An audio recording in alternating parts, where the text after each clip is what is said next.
আমরা যে এখানে এসে যে এই পরিষেবাটা দিলাম, আপনার কেমন লাগলো যদি একটু বলেন। না না, এই বাইপাসে যারা গাড়ি ফাড়ি চালায় তাদেরকে বলবো এরকম টাইমে যদি অসুবিধা হয় পঙ্কজ দাকে ফোন করতে। পঙ্কজ দা এনি টাইম প্রবলেম হলে সাপোর্ট করে, আমার যেমন হয়েছিল। তো আমি সবাইকেই বলবো যদি কোনো অসুবিধা হয় পঙ্কজদার নাম্বারটা লিখে দিতে, গড়িয়া থেকে আপ টু আপনার বারুইপুর বাইপাস যা আছে তাদের অসুবিধাও হয়ে সুবিধাও হয়ে যাবে এবং তাদের প্রবলেম হচ্ছে সেটাও মেকানিক পাঠিয়ে ঠিক আছে।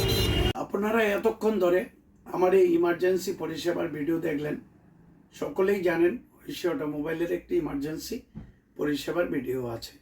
আমরা রাস্তায়, বাড়িতে বা যেখানে 10 কিলোমিটারের মধ্যে টু হুইলার খারাপ হয় আমরা যাই, পরিষেবা দিই।